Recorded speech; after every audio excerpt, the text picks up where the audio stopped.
नमस्कार छात्रों।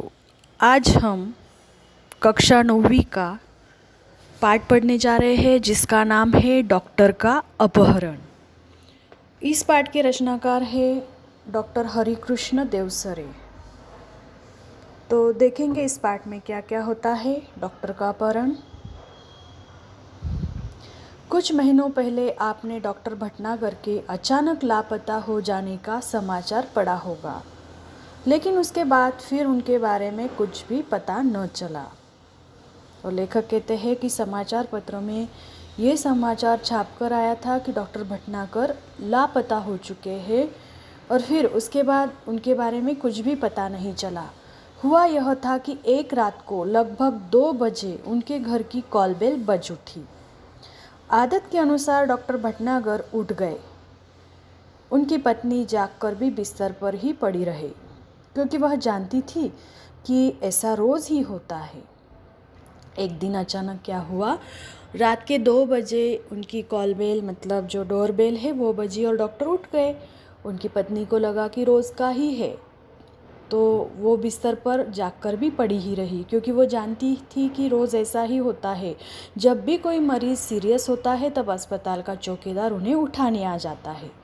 अगर किसी को उन्हें घर बुलाकर ले जाना होता तो वह भी आकर उन्हें जगा देता। डॉक्टर भटनागर मरीजों की सेवा करना अपना परम कर्तव्य समझते थे, और कोई मरीज़ अगर बीमार है तो डॉक्टर क्या करते थे, उनके घर जाकर उनका इलाज करते थे, और पेशेंट की कोई उनको लेने के लिए भी आते थे जो उनके रिश्तेदार हैं। तो डॉक्टर भटनागर ऐसा करना अपना कर्तव्य समझते थे, इसलिए वह इसका बुरा न मानती, बल्कि शहर चले जाती। कोई उन्हें फीस दे या न दे, इसकी उन्हें कभी चिंता न थी। उस रात भी वह उठे और गाउन पहने ही दवाइयों का बैग उठाकर चले गए। और कोई अगर फीस नहीं देते तो भी उनको बुरा नहीं लगता। उन्होंने अपना सेवा धर्म ही माना था कि मरीज़ों की सेवा करना वो अपना परम कर्तव्य अर्थात पहला कर्तव्य समझते थे। और उसी रात भी उन्होंने क्या किया, जो नाइट गाउन है वो पहनकर वो चले गए।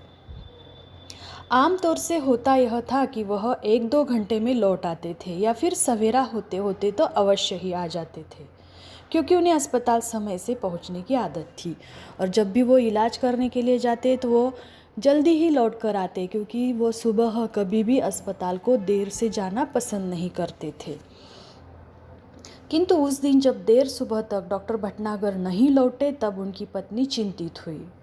किंतु उस दिन क्या हुआ, देर सुबह तक डॉक्टर भटनागर नहीं लौटे तो उनकी पत्नी चिंतित हुई कि इतना समय तो उन्हें कभी भी नहीं लगता, आज कैसे इतना समय हुआ है, अभी तक वो क्यों नहीं लौटे। पहले सोचा कि शायद मरीज़ की हालत गंभीर होगी, इसलिए देर लग गई होगी। और पहले उन्होंने सोचा कि मरीज़ की हालत कैसी होगी, बहुत ही सीरियस होगी, इसीलिए देर लग गई होगी। फिर सोचा कि हो सकता है आज सीधे अस्पताल चले जाए। लेकिन जब उन्हें मरीज़ घर पूछने के लिए आने लगे तब हैरानी बढ़ गई। उन्हें लगा कि कोई अगर सीरियस कंडीशन होगी तो वैसे ही वो इलाज किया होगा और वो फिर अस्पताल गए होंगे। फिर उनको लगा कि, लेकिन जब मरीज़ उन्हें पूछने के लिए घर आए तो वह एकदम से परेशान हो गए। उन्होंने मित्रों तथा कुछ अन्य संबंधियों को फ़ोन किया और डॉक्टर साहब के घर बारे में पूछताछ की, किंतु कोई जानकारी न मिली। कुछ देर के लिए वह यही मान बैठे कि शायद वे किसी दूर के गांव में गए हो और किसी कारण से जल्दी वापस न आ पाए हो।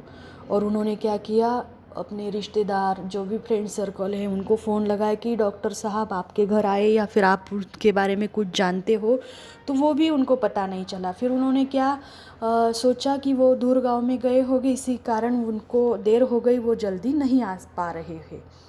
शाम तक भी जब डॉक्टर भटनागर नहीं लौटे तब उन्होंने पुलिस स्टेशन को फ़ोन किया।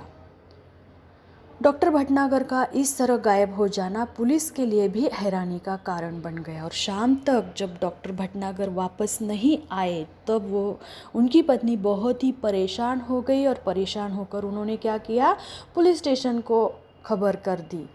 चारों ओर खोज शुरू हो गई, वायरलेस से संदेश भेजे गए। डॉक्टर भटनागर के गायब होने का समाचार बिजली की तरह शहर भर में फैल गया, और वायरलेस से भी सबको संदेश दिया गया कि अगर डॉक्टर भटनागर कहीं किसी ने किडनैप वगैरह किया है तो ज़रा आप अलर्ट रहो। बिजली की तरह ये समाचार शहर भर में फैल गया कि डॉक्टर भटनागर लापता हो गए हैं, ऐसा ऐसा हुआ है। और समाचार पत्र में तो वो खबर छाप कर ही आई थी। उनकी पत्नी खोज के लिए केवल इतना ही सूत्र दे सकी कि डॉक्टर साहब अपनी कार में नहीं गए, उन्हें लेने के लिए कोई गाड़ी आई थी। और उन्होंने एक ही सबूत बाकी था कि डॉक्टर साहब को लेने के लिए कोई कार वगैरह कोई अपनी नहीं ले गए थे, उनको लेने के लिए एक बड़ी गाड़ी आई थी जिसके बड़े पहियों के निशान उन्होंने सवेरे घर के बाहर सड़क और फुटपाथ पर देखे थे। तो उन्होंने उस गाड़ी के निशान पुलिस ने भी देखे थे कि बड़ी गाड़ी के निशान पे मतलब उसके टायर के निशान है, पहिए के निशान है, वो बहुत बड़ी गाड़ी होगी और वो निशान उन्होंने सड़क के फुटपाथ पर देखे थे। जाहिर था कि डॉक्टर साहब किसी ने मतलब क्या हो गया था, ट्रक या बस में गए होंगे। मोहल्ले वालों से पूछताछ करने पर भी कोई जानकारी न मिली और उन्होंने मोहल्ले वालों से भी पूछताछ की कि डॉक्टर कहाँ गए हैं। फिर भी पुलिस ने वायरलेस से यह सूचना भी जारी कर दी कि कहीं किसी एक्सीडेंट के बारे में जानकारी मिले तो तुरंत सूचना दी जाए। और फिर ये भी सूचना मिली। कई दिन बीत गए, कोई सूचना नहीं मिली, जबकि डॉक्टर भटनागर का कोई शत्रु भी न था। इसीलिए यह शंका करना व्यर्थ था कि उनकी हत्या कर दी गई होगी। और कई दिन ऐसे ही बीत गए और डॉक्टर भटनागर के बारे में कुछ भी सूचना नहीं मिली और उनको लगा कि कोई शत्रु भी नहीं था, लेकिन पैसों के लिए किसी ने उनकी हत्या कर दी होगी, उनको मार दिया होगा। पुलिस अब केवल 2 ही सूत्रों पर विचार कर रही थी। एक यह कि कुछ गुंडों ने उन्हें छिपा लिया हो और सब उनकी पत्नी से मोटी रकम की मांग करे। और सभी ने क्या अंदेशा लगाया कि उनको छिपा लिया है और पत्नी से क्या करेंगे, कुछ मोटी रकम मांगेंगे, मतलब कुछ पैसे मांगेंगे और फिर उनको छोड़ देंगे। दूसरा यह कि कोई डाकू दल उन्हें किसी डाकू का इलाज करने के लिए ले गया होगा। कोई डाकू दल का कोई खास जो नेता है, मतलब जो मेन है, उनका इलाज करने के लिए उनको ले गए होंगे। दिन पर दिन बीतते गए और डॉक्टर भटनागर के बारे में कोई जानकारी न मिली। उनके इस तरह रहस्यात्मक ढंग से गायब हो जाने से न सिर्फ पुलिस स्टेशन परेशान थी बल्कि लोग भी भयभीत हो गए थे। यही कारण था कि डॉक्टर भटनागर के गायब होने का समाचार केवल एक ही बार छापा गया और बाद में भय का वातावरण बन जाने के डर से उसे दबा दिया गया। पुलिस भी परेशान थी कि कोई भी सुराग नहीं मिल रहा है, कहाँ गए होंगे, क्या हुआ होगा।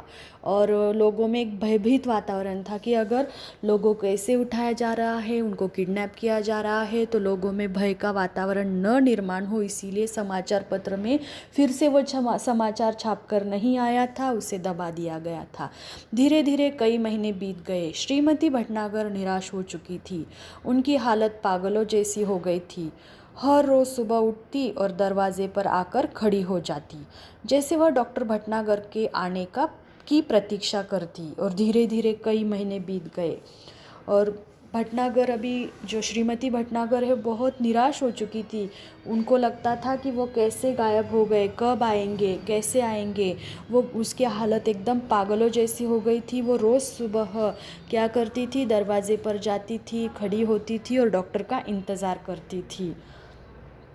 कई महीने बाद एक दिन श्रीमती भटनागर ने दरवाजे पर फिर वैसे ही गाड़ी के पहिए के निशान देखे। उन्हें लगा कि शायद डॉक्टर साहब आए थे।